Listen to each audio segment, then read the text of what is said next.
Amigos, buenas noches, un gran gusto saludarles, darles la bienvenida a este programa. No tengo retorno, no sé si estamos saliendo correctamente o no, si nos están escuchando correctamente o no, espero que sí. Gracias por estar con nosotros esta noche. Siempre ha sido, sigue siendo uno de los vectores de mayor interés para mí, la información y la sociedad del conocimiento. Y esta noche el tema de la información o desinformación, la información desde el gobierno, la información que se da, cómo ésta llega o no llega, estará a través de dos figuras que ustedes conocen y respetan. En el segundo bloque, la presencia del escritor, actor social y político, pero esencialmente escritor Fernando Butazzoni, cuyo libro que ganara el Bartolomé Hidalgo el año pasado, Las cenizas del cóndor, se instala en esa realidad que en estos días se está teniendo en nuestro país una fuerte presencia, el tema de los desaparecidos, de los derechos humanos, del manejo que se hizo de la desinformación durante tanto tiempo, arrancando desde el año 2000, desde la creación de la Comisión para la Paz y llevándonos a la tragedia que significó la relativización de cuántos muertos, tuvimos menos desaparecidos, cómo fue nuestra tortura, pero fue menos grave que la de otros países. Con Fernando Butazzoni, en el segundo bloque, las cenizas del cóndor en nuestro país. Por otra parte, personalidades entre las cuales se encuentra nuestro invitado, el economista José Manuel Quijano. Bienvenido. ¿Cómo estás? ¿Bien? Muy bien, muy bien. Un gran gusto que estás acá, gran gusto. Firmaron una carta por la cual manifestaron su desaprobación con el Acuerdo de Comercio y Servicios, TISA es la sigla en inglés, extensa carta que acompañaron legisladores, funcionarios de anteriores gobiernos del Frente Amplio, personalidades de izquierda, manifestando fuerte preocupación respecto a la participación uruguaya en las negociaciones para el acuerdo denominado TISA, sobre la que hemos podido obtener información fragmentada y tardía. Sobre la información, sobre las características del TISA, es justamente sobre las negociaciones que abarcan un amplio rango de temas como energía, agua, telecomunicaciones, servicio postal, educación, salud, medio ambiente, empleo, transporte aéreo y marítimo, servicios financieros, bancos, seguros, créditos no bancarios, etcétera, compras públicas. Entonces, mi primera pregunta, Quijano, la pertinencia de la reserva con que este tema se ha tratado. Bueno, a ver, Sonia, usted sabe que hoy en día tenemos a Internet. La Internet se ha sumado a Wikileaks, que es una transformación importante de los últimos años de cómo accedemos a la información. De hecho, quien quiera hoy saber las básicas de lo que es el TISA, lo encuentra en Internet y lo encuentra sobre todo en las filtraciones de Wikileaks. Quiere decir que desde ese punto de vista no estamos a ciegas con el tema.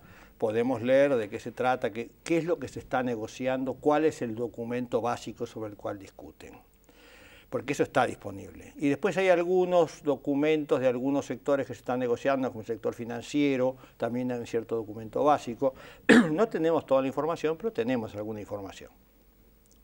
El gobierno, este gobierno y en general los gobiernos son bastante reticentes para adelantar información sobre negociaciones internacionales. Yo veía el otro día en un diario norteamericano un señor que había sido asesor en relaciones internacionales de Obama y que con respecto al tratado transpacífico, él había trabajado en eso, se quejaba en una carta pública de que a él no le proporcionaban información. No él que era un asesor sí. Y decía, ¿cómo pretenden que yo asesore al presidente si cuando pido información me dicen no podemos porque es reservado? Es decir, no es un invento del Uruguay la reserva en los documentos internacionales de lo que se está negociando, etcétera. De todas maneras, yo creo que los procesos de democratización de la sociedad tienden, me parece, en los últimos años, tienden a ser más transparentes, a entregar más información.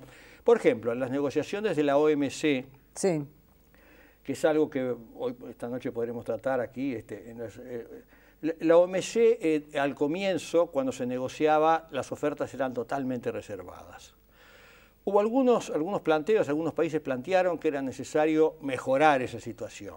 La OMC tomó la carta esa de mejorar esa situación, de hacerlas más transparentes, y empezó a promover que las ofertas se hicieran públicas. Un porcentaje importante de las ofertas, a partir del año 2000 hasta el 2003 por ahí, empezaron a ser públicas, empezaron a conocerse. No todos los países accedían, pero los que accedían las ponían arriba de la mesa y decían, lean, esto es lo que yo quiero, esto es lo que yo estoy ofertando. Tienen todo el derecho a saberlo. Ese proceso de democratización importante que yo creo que vivimos a comienzo del milenio, en esta pequeña experiencia que relato, sí, yo creo que ahora está totalmente trunco. Estamos en un proceso mucho más intenso de secretización de lo que estábamos en el pasado, desde el punto de vista oficial, digamos. Sí. No estoy haciendo una crítica al gobierno de Uruguay, estoy diciendo en general. Es decir, la negociación oficial del Uruguay, de Argentina o de Estados Unidos es reservada en las cosas cada vez más reservada. Y al mismo tiempo tenemos este otro proceso, que es el de Internet y Wikileaks, que penetra y nos proporciona información.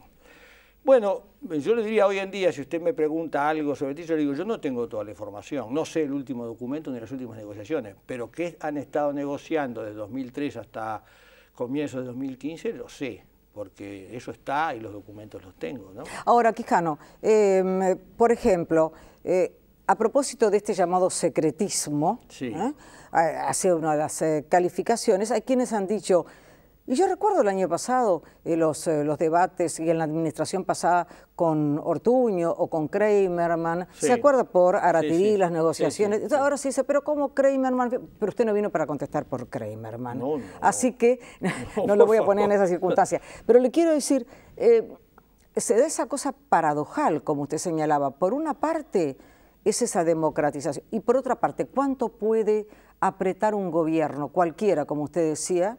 ¿Cuánto puede impedir si allí están estas las cosas terminan filtrándose? Supongo que las cosas ultra secretas no se deben filtrar, pero las negociaciones en donde participan 20 países, sí, y tienen 100 negociadores, digamos, cada uno manda 4 o 5, es muy difícil que queden. Es decir, alguien de Wikileaks se encarga de conseguirlo y ponerlo en la red y entonces nos enteramos. Entonces, ¿cuál es el sentido de este documento, justamente de esta carta que ustedes han firmado? ¿Qué es lo que esencialmente han reclamado? Bueno, yo le diría lo que a mí me parece que sí, es esencial reclamar. El TISA es una cosa en el cual el Uruguay ya está incorporado, es un hecho consumado, digamos, así, ha ocurrido este hecho, el gobierno lo hizo y nos enteramos de que el gobierno pidió la incorporación y fue aceptado a comienzos de 2015 y bueno, estamos ahí.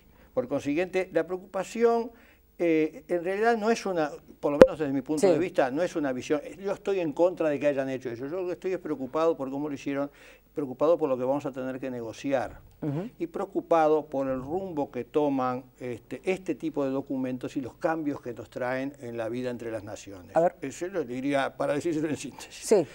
Yo creo que nosotros veníamos de un proceso, en la relación entre las naciones, un proceso que la OMC era un buen reflejo de eso, en donde el tema de los países en desarrollo, el tema de los países pequeños y el tema de los países de menor desarrollo aún, porque hay algunos que están peor que los que están en desarrollo, todas estas realidades estaban arriba de la mesa. Y cuando se negociaba algo, había siempre una preocupación por ver cómo hacemos porque estos que tienen menos posibilidades que los otros, porque saben menos, tienen menos capital, porque lo que fuere, porque están en desarrollo, ¿cómo hacen para incorporarse y llegar a una situación semejante o próxima, el famoso upgrade que dicen Estados Unidos, el famoso avance hacia la posición del otro?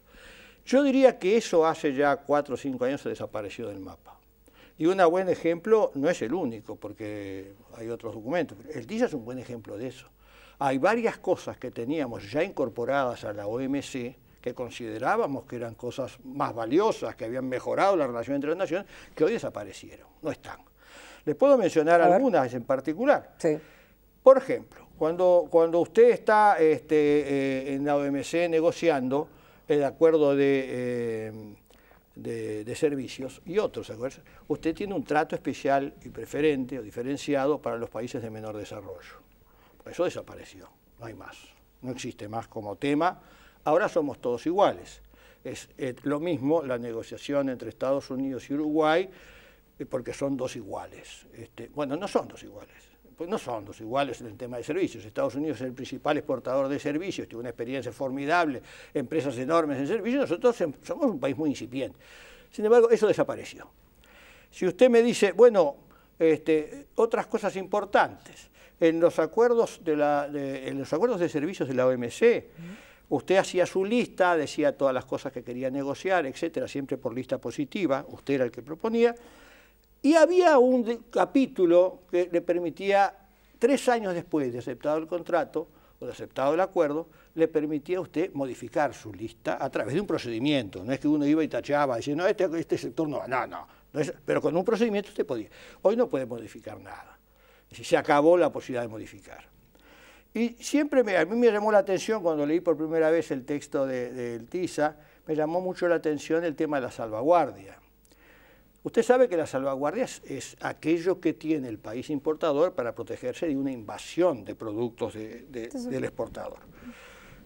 Es un tema complejo en el comercio internacional, nunca ha habido mucho acuerdo, pero en definitiva existe la salvaguardia. Cuando usted mira el proceso en la OMC de cómo se trató el tema de la salvaguardia, en el año 47 había una salvaguardia de balanza de pagos. Eso quiere decir que si un país empezaba a estar en especie de la debacle venezolana, por decir algo, es decir, entra en la debacle de su balanza de pagos, bueno, podía aplicar una salvaguardia de balanza de pagos. Esa es la salvaguardia del año 47.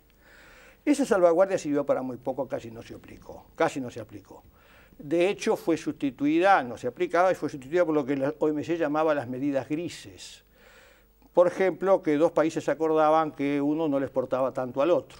Caso clásico, que todos nos acordamos, los que tenemos cierta edad, los autos japoneses en Estados Unidos. Los estaban invadiendo a los Estados Unidos, estaban haciendo trizas al sector de automóviles en Estados Unidos. Entonces Estados Unidos presionó sobre Japón y dijo, no me vendas, por ejemplo, 2 millones, véndeme 1,5 millones, 1,2 millones. Y Japón voluntariamente manifestó que iba a vender menos de lo que estaba vendiendo. Ese tipo de medidas la OMC nunca las aceptó.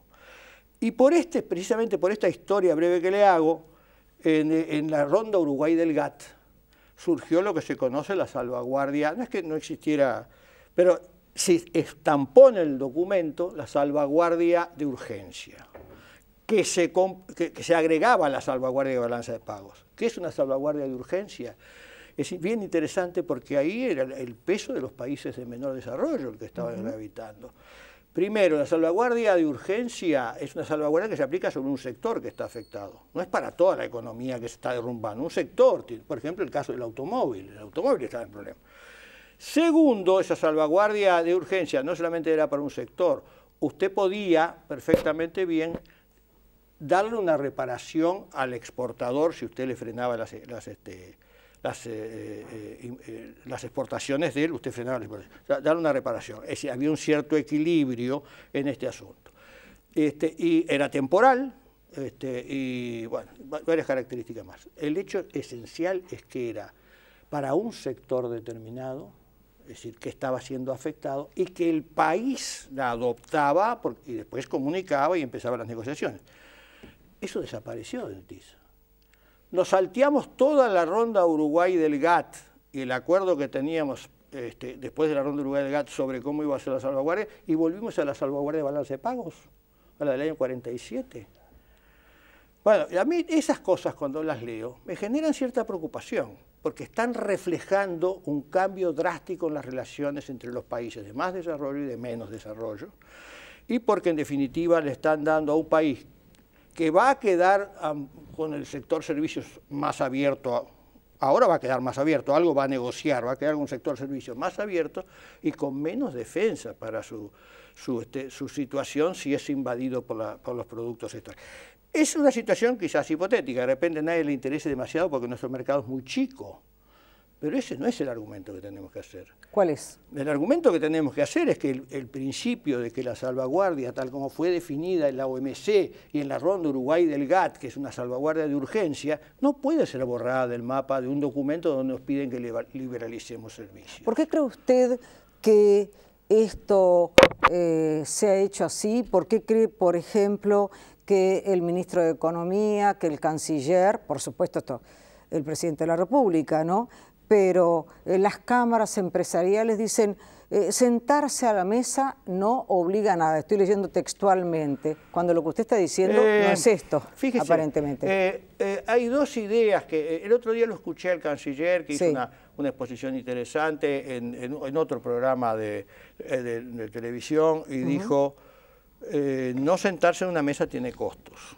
Es verdad. También uno podría hacer el argumento contrario. A veces sentarse tiene costos. Es decir, esto no es ni blanco ni negro. Usted tiene que analizar la situación y decir qué es lo que tiene más costos, qué es lo que tiene menos costos, cuál es el costo-beneficio que tiene sentarse o no sentarse. Yo creo que, a ver, hay cantidad de aspectos en donde el Uruguay puede estar sentado en el TISA y si negocia con inteligencia, si pone toda su energía para entender bien qué es lo que está pasando, puede eliminar riesgos. Sí. Puede. Por ejemplo, el famoso, ya se ha dicho muchas veces, el acceso a mercado depende de que el país lo quiera conceder. Entonces, si Uruguay quiere conceder acceso a mercado, tendrá que decir, a tal sector le concedo acceso, a tales empresas, etc. No obstante, apenas usted lee el artículo de acceso a mercado, ve que hay 6 cláusulas que usted no puede poner. Y dice, a menos que usted las guarde, usted sabe que en las negociaciones de la OMC hay un schedule que se podría traducir como programa o como lista, donde usted pone sus condiciones, qué concedo, qué no pone. A menos que usted aclare. Bueno, Uruguay tiene que utilizar al extremo todas las cláusulas que están prohibidas a menos que se las reserve. Tiene que reservarlas todas. Presumo que lo van a hacer, pero no tengo certeza de que lo van a hacer. Es decir, no tengo certeza de con qué filosofía, perdónenme la palabra, van a llegar esos negociadores a la mesa. No la tengo. Es decir, porque hay algunos temas, como le digo, acceso al mercado, incluso en trato nacional, donde en realidad no es lo que yo escojo, sino que lo concedo a nivel general, puedo hacer reservas, decir esto no lo concedo, esto no lo concedo, esto no lo concedo. Bueno, si el Uruguay negocia bien esos aspectos, reserva lo que tiene que reservar y trata de evitar lo que para mí no serían cosas positivas para el país, le diría que ahí aminora los riesgos, ahí aminora claramente los riesgos. Hay otras cosas en que no los aminora y hay otras cosas que generan precedentes, sin ninguna duda. Estados Unidos tiene en esto una larga experiencia en generar precedentes en cada negociación. Cada negociación pone un poquito más y es un precedente para la siguiente. No estoy diciendo los malos de Estados Unidos, estoy diciendo que los buenos negociadores que tiene Estados Unidos, o sea, si negocia. Pero, bueno, uno tiene que saber cómo son las cosas y tiene que saber cómo negocia el otro y qué le va a pedir y cómo lo va a ir llevando. Hay precedentes acá. El hecho de que no esté más el trato especial y diferenciado en un acuerdo plurilateral, no es un acuerdo bilateral, dos personas, no, plurilateral, que en realidad plurilateral que son varios países, ¿verdad? No es multi, es pluri un acuerdo de estas características es claramente un precedente si mañana se quiere retomar la OMC en la multilateral. Claramente es un precedente. Tenemos que ser conscientes de que algunas de estas cosas van a ser precedentes. Lo mismo va a pasar con la salvaguardia. Y estoy poniendo algunos ejemplos porque hay más cosas que uno podría mencionar que son bastante preocupantes en cuanto... Entonces, lo que yo expreso cuando firmo una carta es que yo tengo algunas preocupaciones. Y a mí me da la impresión de que este país ha madurado lo suficiente como para que la gente se pueda sentar a conversar, no se agarre a patadas ni se insulte, y pueda decir, mire, yo veo estos problemas, y que el otro diga, yo no los veo, para ver, explícame, y ahí van. Y de repente logramos algo mejor. Porque si queremos tomar esto como un hecho positivo, hay dos cosas que podemos hacer, que en realidad podrían ser un hecho positivo. La primera, ¿qué sector de servicios queremos? Porque entonces vamos a saber qué vamos a reservar, qué no vamos a reservar, qué vamos a liberalizar, qué sector de servicios quiere este país. No tenemos ni idea hasta el día de hoy. Es una cosa que ha venido por aluvión el sector de servicios. De repente hay que sentarse y decir, ¿qué queremos en el sector de servicios? ¿Dónde queremos poner? Hay que consultar a las empresas. Hay empresas que están muy a favor de esto. Me parece muy bien. De repente no todas, pero hay que escuchar. ¿Qué sector de servicios queremos? De repente nos sirve para ordenar una cosa que está en la nebulosa, que ni siquiera tenemos buenas estadísticas, para ser franco. Es decir, sabemos las estadísticas de servicios no son tan buenas como las estadísticas de bienes, en fin. Esa es una primera cosa que podría ser positiva. Pero la segunda cosa que podría ser positiva, que el país no hace hace mucho tiempo, bueno, que haga un debate en serio. Pero no un debate en donde cada uno sale con su bandera, es decir, muera el malvado, viva el liberalismo. No. Un debate en serio sobre qué significa cada uno de los puntos que se están negociando, es decir, cómo nos compromete, cómo nos puede beneficiar, pero cómo le sacamos el jugo. Eso no se puede hacer encerrado en una pequeña cúpula con 4, 5 o 10 negociadores. Yo creo que no se puede hacer, por más buenos que sean. Yo no estoy cuestionando a los negociadores, pero por más buenos que sean, no se puede hacer. El país necesita escucharse, hablar. Tiene pocas experiencias, según yo veo el Uruguay. Cuando miro para atrás, digo, tiene pocas experiencias el Uruguay de muy, muy amplios y buenos debates en el pasado. Si a mí me dijera, ¿cuál es el debate más importante? Yo no soy historiador, por consiguiente puede venir un historiador y decirme estoy equivocado. ¿Cuál es el debate más importante que tuvo el Uruguay en el siglo XX? El debate más importante, creo yo, fue la Constitución del 17. Ahí se sentaron gente de primera que tenía el país en aquella época y pudieron conversar, después de haber estado guerreando, se agarraron a tiros, pudieron conversar y pudieron construir una cosa que realmente yo creo que sentó las bases del Uruguay que tuvimos en el siglo XX. Ahí se sentaron. Es una interpretación. Mire que un historiador puede venir y decir usted está equivocado. Tenemos la posibilidad de repente de hacerlo otra vez. Y tomemos esta u otra oportunidad para decir qué sector de servicios queremos, cómo tenemos que defender ciertas cosas, cómo tenemos que liberalizar otras, cómo tenemos que asociarnos a sentar otras, y tener una estrategia construida con seriedad. Yo diría que si eso se puede lograr en el país, pues tomamos esto y decimos, bien hecho, nos hizo bien. Por eso manifiesto preocupación, porque si no se hace, y se hace a los tumbos, y se anda ahí liberalizando según las presiones que tengamos, y mandamos negociadores sin instrucciones claras, nos van a pasar por arriba, que es la historia de la humanidad. Cuando uno no trabaja bien, tiene consecuencias. Suele pasar. Suele pasar. O inexorablemente pasa. No, inexorablemente no, pues sería muy pesimista. Cuando se negocia mal.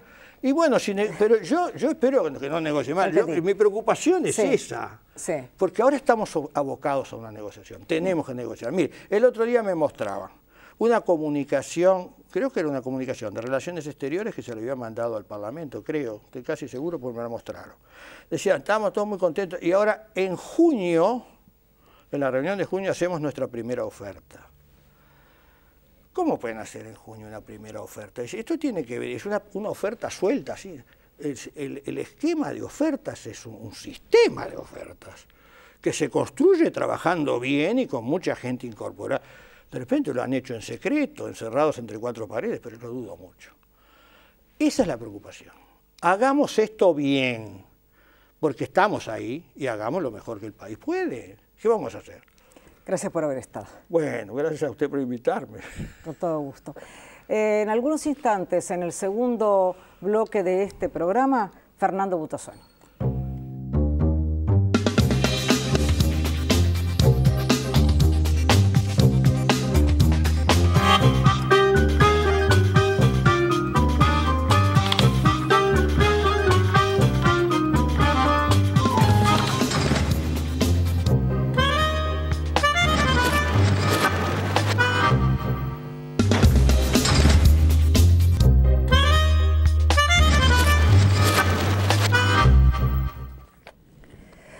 Les decía al comienzo de este programa que la línea rectora, tanto de mi vida profesional como en consecuencia, este propio programa y en este canal explícitamente, ha sido la información para una sociedad del conocimiento. Y he tenido momentos excepcionales realmente, de una gran fortuna, de una gran fortuna. He tenido la posibilidad de que en lo que se llamaba, lo que era el Hoy por Hoy, se presentara la vida en rojo. He tenido la posibilidad de que se presentara Santa Evita y el vuelo de la reina. Y tengo la posibilidad esta noche de estar dialogando con no solamente el escritor, que es Fernando Butazzoni, sino el amigo entrañable que, una vez más, y en este caso con Las cenizas del cóndor, llega a uno de los temas más poderosos en cualquier sociedad, pero en esta sociedad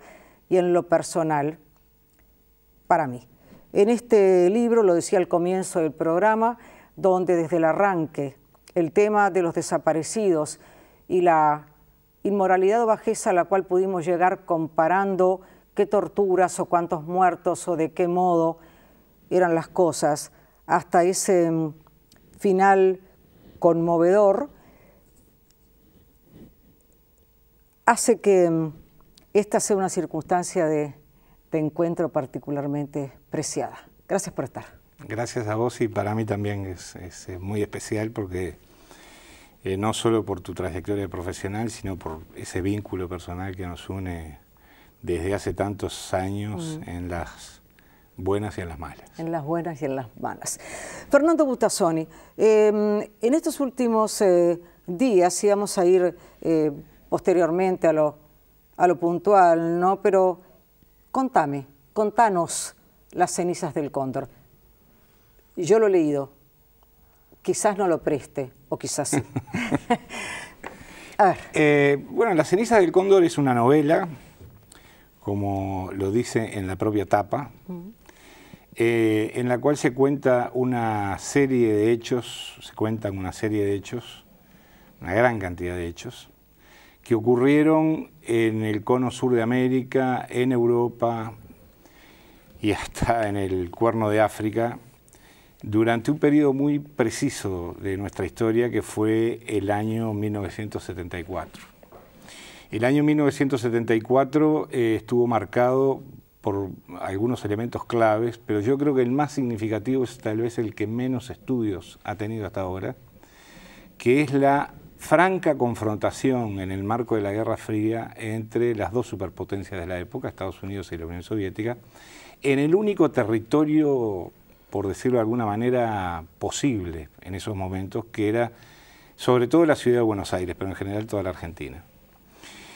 Eso da pie a una historia personal, a una historia particular de una mujer, una uruguaya, a la cual la capturan en la Argentina democrática de Perón, estando embarazada de 5 meses, la torturan durante esa detención ilegal, la obligan a parir en condiciones absolutamente infames y le roban al hijo.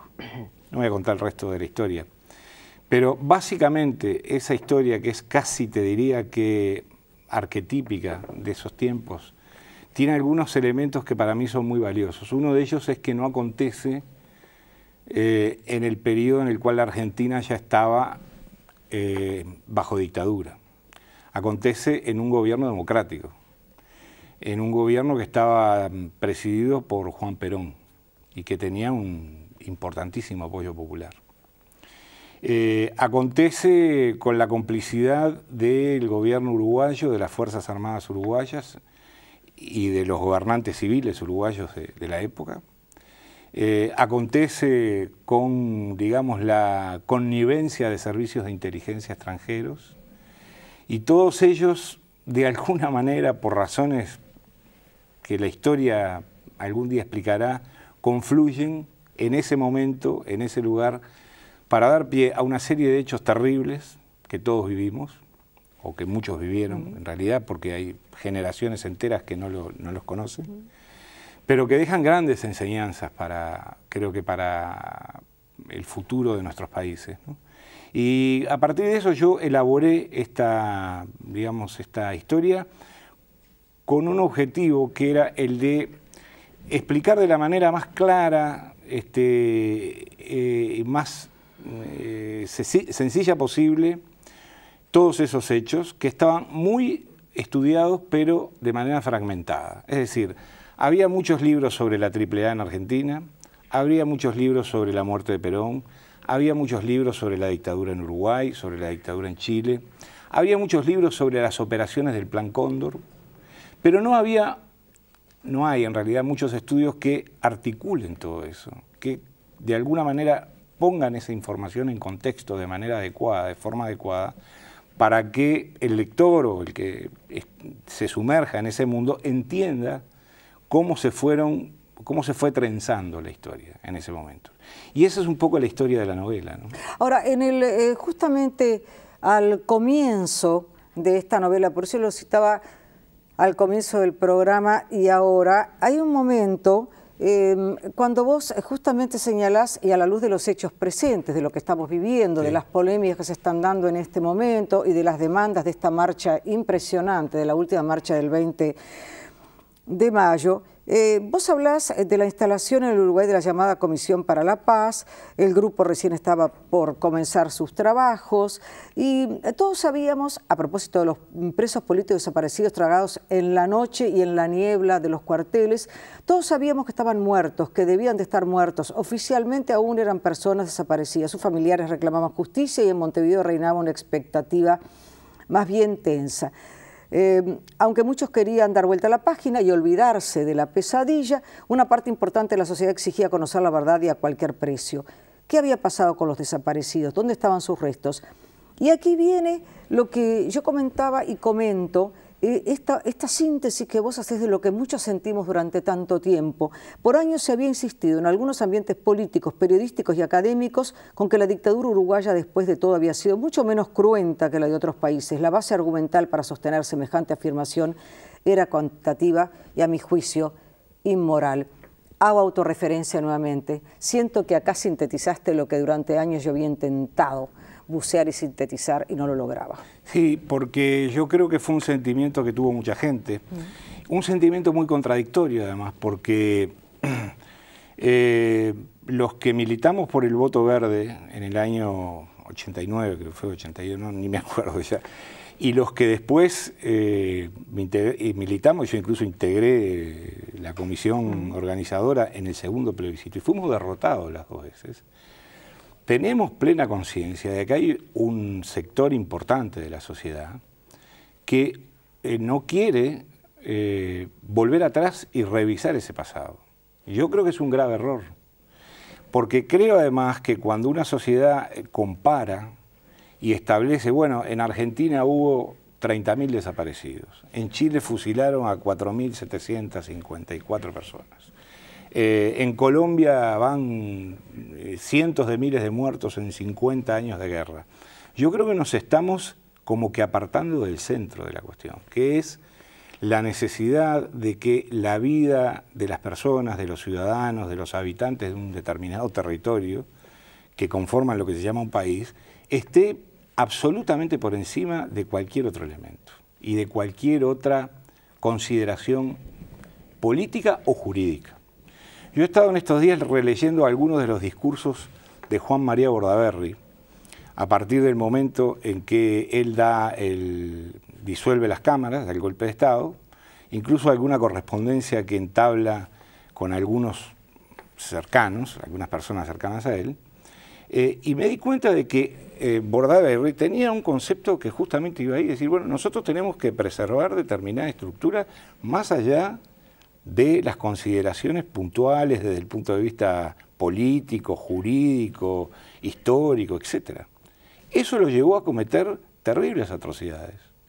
No personalmente él, con un arma de fuego o con una picana, pero sí como presidente de un país, tomando medidas y tomando decisiones que generaban tremendo dolor y graves dolores a muchísimas personas, a muchísimas familias, y traumatizando profundamente a una sociedad en su conjunto. Tan profundamente que todavía hoy se siguen realizando esas marchas del silencio. Yo estuve en la del otro día y realmente yo me quedé muy impactado porque fui con un grupo de compañeros y arrancamos un poco, digamos, atrás de la marcha y llegamos hasta la calle, hasta el Monumento al Gaucho. Y todavía para atrás quedaban varias cuadras de gente. Entonces era una marcha multitudinaria con un sentimiento muy fuerte, yo creo que muy hondo, que excede largamente el sentimiento que pueden tener los familiares de las personas desaparecidas. Creo que ahí hay un sentimiento de solidaridad, de hermandad y de fraternidad que ha hecho entender a una parte muy importante de la sociedad uruguaya que esos temas se tienen que resolver de una manera clara, se tienen que resolver de una manera transparente. No hay manera de dar vuelta a la página, de encarar el futuro, de seguir adelante si no hay claridad en algunos de los conceptos con los que se maneja el tema. Yo creo que el gobierno uruguayo, sobre todo los dos últimos gobiernos, y en lo que ha ocurrido hasta ahora, han tenido actitudes muy claras y muy consecuentes en materia de búsqueda de la verdad, de búsqueda de los desaparecidos, de resarcimiento de los padecimientos sufridos, y se han encontrado con determinados muros de silencio, de hipocresía, de cinismo, de chantaje, que eso, vamos, lo hemos visto todos.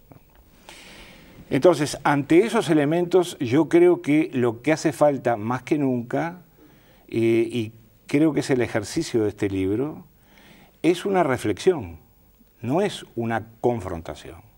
A mí me parece que el 95 o el 99% de la sociedad uruguaya está de acuerdo en que es necesaria la reflexión, es que es necesaria meditar, reflexionar, debatir incluso, acerca de, bueno, ¿qué hacer ahora cuando han pasado tantos años, cuando ya los actores están casi todos fuera de circulación o muertos, algunos presos? ¿Qué hacer ahora, cuando ya la vida del país es otra, cuando el Uruguay es otro, cuando el mundo ha cambiado de manera tan radical? Me parece que no podemos seguir empantanados en el mismo debate que hace 40 años o 30 años. Creo que tiene que haber otro debate, no que no tiene que haber debate, pero creo que tiene que haber debates nuevos, y creo que para esos debates nuevos hace falta serenidad, compromiso, respeto, me parece que es muy importante. Respeto entre opiniones muy distintas.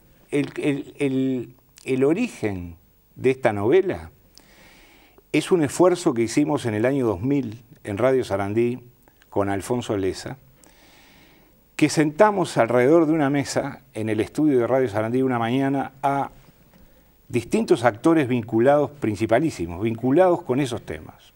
Estaba allí el Pepe Mujica, que en ese entonces creo que era diputado. Estaba Gerardo Bleier, a cuyo padre lo habían desaparecido. Estaba el senador Heber, a cuya madre la habían asesinado.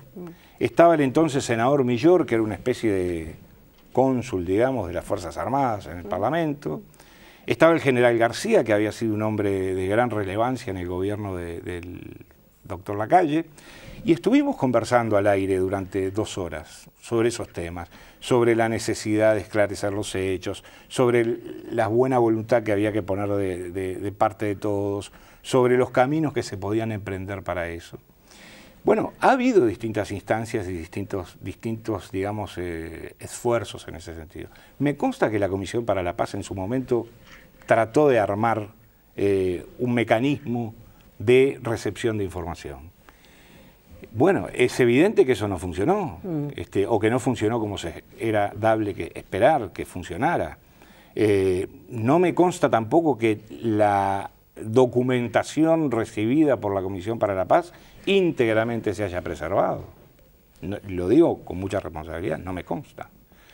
Entonces, creo que hay que reflexionar de nuevo. Me parece muy buena la iniciativa del gobierno de armar esta comisión para analizar los hechos del pasado, porque me parece que es una comisión plural, me parece que es una comisión seria, y me parece que va a estar apartada del barullo, del ruido, de esa especie de sonido permanente, de rumor permanente, que a cada instante aparece. Y yo no creo que aparezca de manera casual, ni porque, bueno, los uruguayos somos determinados. No, creo que hay intereses de distintos ámbitos que generan ruido para que determinados procesos no se completen de la mejor manera posible. Es interesantísimo porque esto es una anécdota muy personal. Esta mañana, desayunando con Martín Fabregat, con mi hijo, que es también tu amigo, yo le decía a propósito de esta entrevista y a propósito de los hechos que están pasando, a propósito de Fernández Huidobro, a propósito del Frente Amplio, a propósito de esto,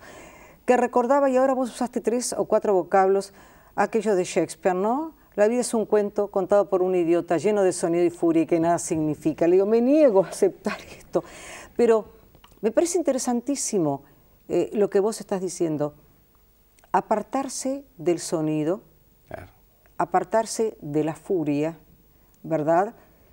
Y Quijano lo dijo por otras cosas, y debatir. Lo estaba escuchando y yo coincido plenamente con él en cuanto a la necesidad de actuar como gente grande, como adultos. Ojo, yo creo que acá todo el mundo tiene que hacer una especie de mea culpa, ¿no? O de reflexión autocrítica, por decirlo así. Porque también el ministro Fernández Huidobro dijo algunas cosas que son muy ciertas. Cuando él dijo reiteradamente ante un grupo grande de periodistas que la dictadura había sido cívico-militar y que había muchos civiles muy perfumados y bien vestidos, a ningún periodista se le ocurrió preguntar quiénes. ¿Quién?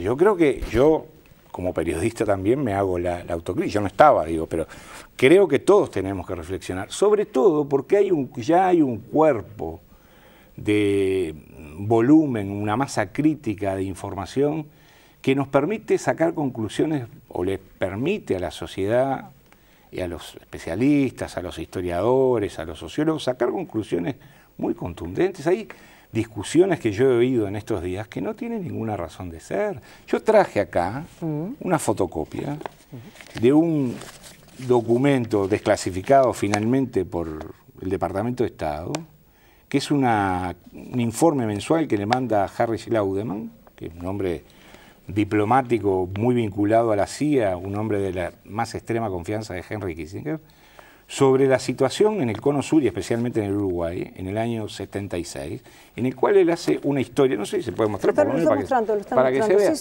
desde el año 76, en que hace una historia de muchos años antes, de cuáles eran los vínculos que existían entre el gobierno de Estados Unidos, los servicios de inteligencia de Estados Unidos, la policía uruguaya y el Ministerio del Interior del Uruguay. Eso no fue en los años 68, 60, eso fue a fines de la década del 50, Sonia.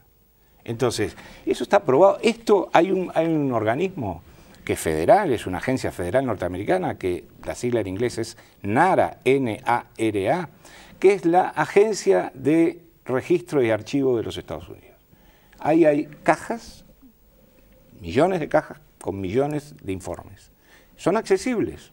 Hay muchos investigadores, entre ellos este señor, que se llama Langer, de apellido, que es un periodista norteamericano muy reputado, fue periodista del New York Times durante décadas, que escribió en el año 75 y 76 este libro, que se llama Terrores Ocultos, que narra la historia de la penetración de los servicios de inteligencia norteamericanos en las policías, no en las Fuerzas Armadas, en las policías del Cono Sur, y el caso concreto de Mitrione, por ejemplo. Entonces, yo creo que acá, yo no voy a dar nombres, pero están en los libros, y están en los reportes. Cualquiera que los busque los encuentra, en el que se prueba, entre otras cosas, que había un espíritu golpista, un espíritu sedicioso, en altos sectores de la policía y de la civilidad gubernativa, por decirlo de alguna manera, ya en tiempos tan tempranos como fines de la década del 50, principios de la década del 60. No importa en este momento dar nombres, lo que importa es sacar conclusiones de los hechos, de los documentos, que fríamente este documento tiene 40 años, 39 años. Está firmado, escrito, tachado, tiene la firma está subrayado por el propio Kissinger. Es decir, los documentos hablan por sí solos.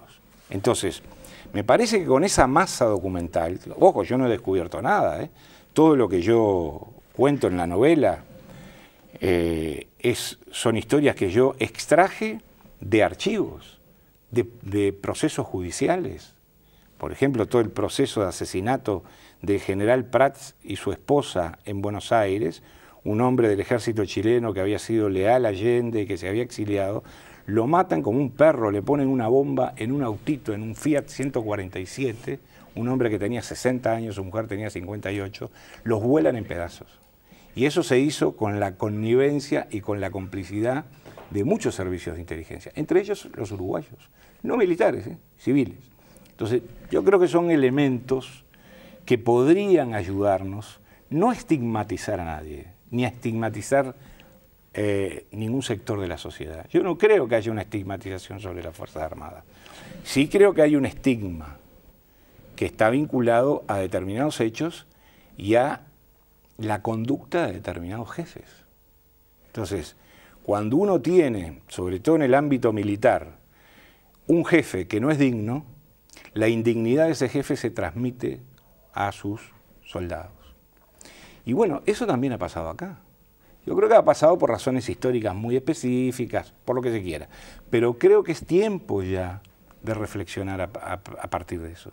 Reflexionemos todos, los que están de un lado de la mesa y los que están del otro. Todos debemos tener cosas para decir que pueden ser de recibo, que pueden ser escuchadas, para después sacar algunas conclusiones. Pero reflexionemos con la documentación, con datos, con informes.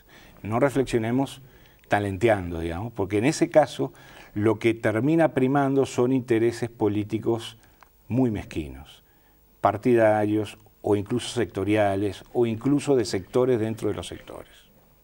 Vos, al terminar en tu resumen de agradecimientos, ¿verdad? Y también en esa referencia a tu mujer, a Lucy, aparecen los momentos, yo no sé si se dice desistimiento, pero me imagino que esa... Sí, claro. ¿Fue así? Sí, porque fue un proceso muy largo, es muy descorazonador. En general son procesos en los cuales uno se encuentra que hay gente que le falla, encuentra también intereses mezquinos, inexplicables, de gente que considera que determinado caso o determinada historia o determinada circunstancia es de él personal y no quiere hacer nada porque esto es mío y yo soy el dueño de este tema. Sereni siempre decía en broma que en el Uruguay se había creado una especie digamos, de locura de la gente, mucha gente por tener el sueño de la ONG propia. Y acá también es lo mismo, es decir, el sueño de tener un tema propio de reivindicación. Tuve muchas circunstancias, tuve a veces un año esperando un dato, porque sin ese dato no podía completar porque esto es un gran rompecabezas, que para que se leyera claramente y de manera perfectamente comprensible, había que acomodar cada piecita en su lugar, y a veces me faltaban pequeñas piecitas que eran muy importantes.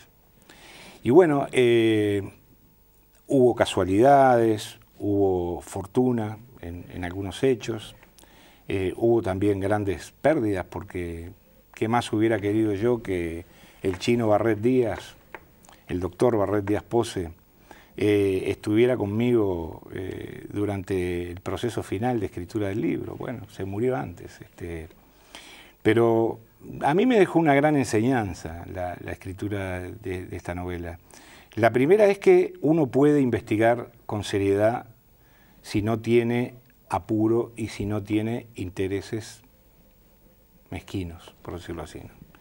Y la segunda es que la gente es muy receptiva, porque yo estaba muy asustado, porque el libro tiene muchas páginas, porque el tema era un tema que se había supuestamente manoseado mucho durante muchos años.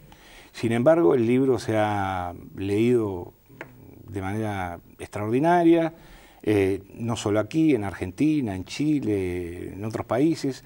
La gente entiende de qué se trata la historia, es decir, ve el conjunto, pero ve también las pequeñas particularidades, y creo que uno tiene que confiar en la inteligencia, en la sensibilidad, y yo diría que en el buen alma de la gente, de los lectores, cuando se pone a escribir. Y el resultado para mí fue, más allá de todos los dolores, yo quedé muy agotado emocionalmente después de escribir el libro, más allá de todos esos dolores y de todas las angustias, a mí me dejó un sentimiento muy reconfortante, ¿no? Yo quiero agradecerte particularmente, bueno, que has escrito el libro, como todos tus libros, pero particularmente este, y quiero contarte dos cosas, contándotelo a vos, que sos quien sos. Una gran amiga que está mirando seguramente este programa y que te conoce y te quiere, me decía, ¿sabés que no he podido leer el libro de Fernando porque la fotografía es como la de mi nieto mayor? Sus nietos son pequeños. Creo que esto. Y después la otra cosa, que es una anécdota de una madre que tuvo a su hijo un tiempo desaparecido y luego fue encarcelado inaugurando el penal de Libertad. Y cuando le decían, pero ¿cómo es posible que pase esto y que lo tome usted con esta entereza? Y ella contestaba, está vivo y va a salir. Entonces, creo que no tengo mucho más para decir, ¿eh? Pero gracias por haber escrito esto y por haber investigado. Y gracias por esta entrevista, Fernando, y por todo lo que dijiste y por esa apuesta. Ojalá que lo podamos hacer bien. Ojalá. Yo te quiero agradecer a vos. Para mí es muy gratificante estar aquí, además muy importante. Y bueno, nos debíamos esta charla, sí. Así que encantadísimo. Muchas gracias. A vos. Cerramos en instantes.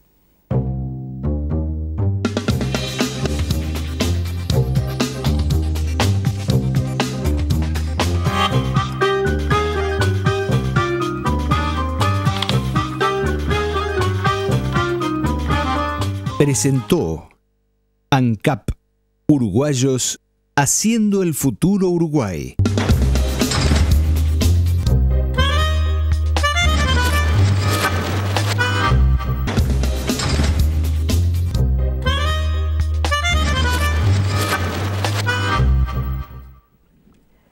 Al despedirnos, les recuerdo el mensaje de Antel, planteándoles que esta Copa América la vivan con ella contratando Vera LT o Vera en su hogar y pueden viajar con la selección, acompañarlos al entrenamiento y vivir el primer partido de la Celeste. Antel es sponsor oficial de la selección uruguaya. Y les recuerdo también lo que cada miércoles, deseándoles buenas noches y buena suerte.